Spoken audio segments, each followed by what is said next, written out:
मैंने कोई भी ऐसा बयान नहीं दिया जो देश के प्रधानमंत्री को गरिमा को नीचा करेगा।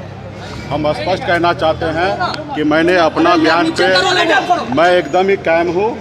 हाँ, मेरे बयान से अगर किसी को आहत हुआ होगा, क्योंकि मेरा भी प्रधानमंत्री है, मैं अपने प्रधानमंत्री का सम्मान करता हूँ, मेरे बात से अगर किसी को आहत हुआ होगा तो मैं खेद प्रकट करता हूँ। लेकिन मैंने ऐसा कोई भी बयान नहीं दिया जो उनको तकलीफ होगा।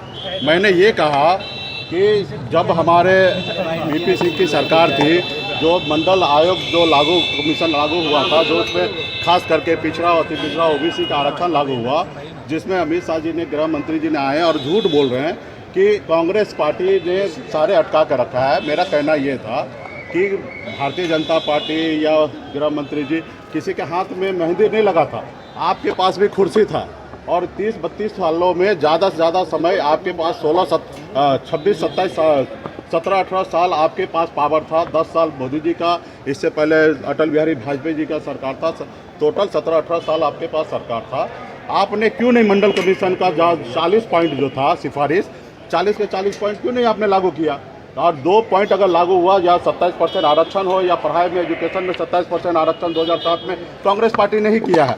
93 में भी ओबीसी का आरक्षण 27% कांग्रेस पार्टी ने किया। आपने वीपी सिंह का सरकार आपने गिरा दिया था 11 महीने में। मंडल बनाम कमंडल आपने निकाला था। आप तो हमेशा विरोध किए हैं, चाहे वो कर्पूरी ठाकुर जी का हो या मंडल आयोग का हो, सिफारिश हमेशा आपने विरोध किया और आपके पास भी लंबा समय था। अगर आप चाहते थे ओबीसी एससी एसटी का अगर कल्याण करने का, तो आपको काम करना चाहिए था। उसमें भी मछुआरा का भी सिफारिश है 37 नंबर पे, 40 पॉइंट में से 37वां पॉइंट पे मछुआरा का भी आरक्षण के लिए था कि एससी एसटी में मछुआरा को शामिल किया जाए। तो ये आपने नहीं किया। बिहार के लोगों को झूठ बोल रहे हैं, आके अलग अलग बात कर रहे हैं। आप मंदिर मस्जिद, हिंदू मुसलमान, मुकेश सहनी क्या खाएंगे उस पर जिक्र कर रहे हैं। ये नहीं कह रहे हैं कि आपने ये किया। आपने बताइए कि आपने दिसंबर महीना में आपने हमसे मिलके कहा कि हम आरक्षण लागू करते हैं, और जब आरक्षण लागू करने की बात हुआ, सब चीज़ हो गया, आपने क्या किया? नीतीश कुमार जी को पलटा लिया और मल्ला के बेटा को आपने छोड़ दिया। तो हम अपने अधिकार के लिए लड़ाई लड़ रहे हैं। हम क्या गुनाह कर रहे हैं? हम अपने अधिकार के लिए लड़ाई लड़ रहे हैं। आपने हमारे विधायक को खरीद लिया, हमको सरकार से बाहर कर दिया, जो सरकार हमने बनाया था। आप बताइए कि हम आपका गुलाम क्यों बन जाए?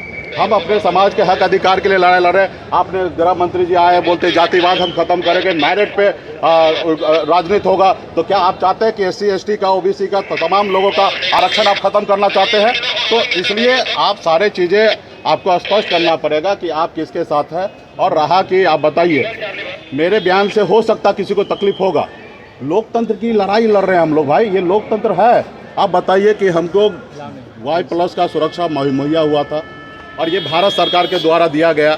और Y+ सुरक्षा जो होता है वो एक प्रक्रिया से मिलता है और एक प्रक्रिया से उसको ख़त्म किया जाता है। हम यहाँ पे कुछ बयान दिए जिसको तोड़ मरोड़ के मीडिया के द्वारा, या वो तोड़ मरोड़ के वो सुने, जिससे उनको बुरा लगा। अब बुरा लगने से हमारे सुरक्षा से आपको क्या संबंध है? आप हमसे लड़ाई लड़ते, हम उस पर आपको बात करते कि हमने क्या कहा और आपने क्यों सुना। आप बताइए कि मैं यहाँ से हेलीकॉप्टर से उड़ा और मैं सिवान गया, और सिवान से उड़कर मैं जैसे सीतामढ़ी पहुँचा, ऊपर में ही था और उतने देर में हमारा सुरक्षा गायब हो गया। जो लोग हमारे सुरक्षा कर्मी गए तो वो बोले कि आपका सुरक्षा विड्रॉल हो गया, और जबकि अभी तक ऑथराइज कोई भी लेटर हमारे पास नहीं आया। सिर्फ एक बयान को लेकर आप सुरक्षा वापस कर ले रहे हैं।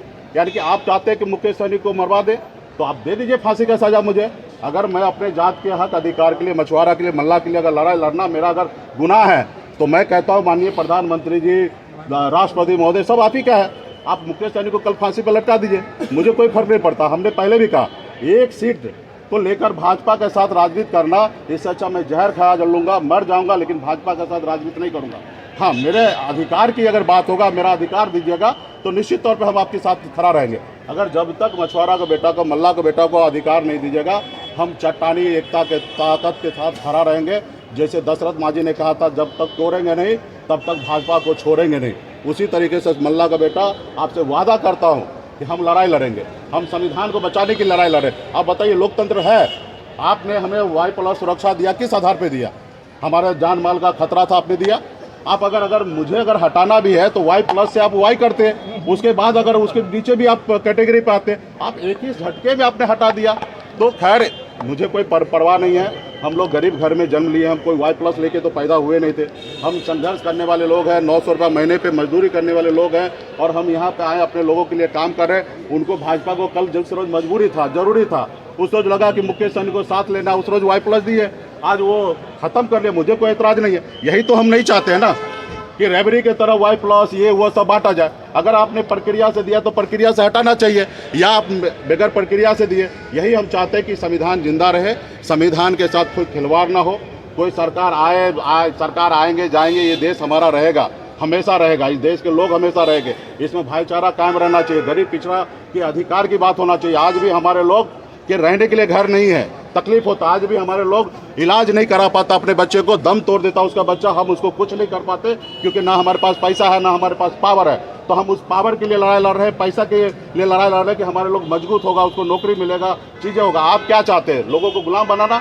5 किलो चावल देकर आप चाहते हैं कि देश के लोगों को हम गुलाम बना कर रखें? 5 किलो चावल से क्या होने वाला? और वो भी चावल किसी का घर का है, ये भारत सरकार का, देश का हर एक नागरिक का उस पर अधिकार है। लेकिन आप लोग अलग तरीके से कर रहे हैं। आपने कुछ नहीं, हम तो प्रधानमंत्री से हाथ जोड़ के आग्रह करता हूँ, प्रधानमंत्री जी आप हमारे भी प्रधानमंत्री हैं, देश के 140 करोड़ जनता जो है उसका माई बाप है। आप उनके बारे में सोचिए, गरीब युवा के बारे में सोचिए, जो आपने 2014 में वादा किया वो सोचिए। और मैं तो कहना चाहता हूँ कि 2014 में जो आपने भाषण दिया वही भाषण दीजिए अभी, तब आपको जनता के तरफ से पता चलेगा कि आपने अच्छा काम किया कि बुरा काम किया। बाबा साहब भीमराव अंबेडकर ने हमें संविधान बना के दिया, उसमें नेता के लिए सिर्फ 5 साल का समय दिया है। सरकारी नौकरी पे जाइएगा तो 58 साल 60 साल तक में आपका रिटायरमेंट होगा, लेकिन नेता के लिए 5 साल सोच समझ के दिया, इसलिए क्योंकि नेता है ना मालिक नहीं है, जनता मालिक है। अगर नेता 420 करेगा, झूठ बोलेगा, गलत करेगा, तो जनता के पास अधिकार होगा कि 5 साल में उसको बदलने का। तो वही हम चाहते हैं कि जनता पूरा अपने दिल पे हाथ देकर सोचे कि ये प्रेजेंट का जो सरकार है वो अगर वो जनता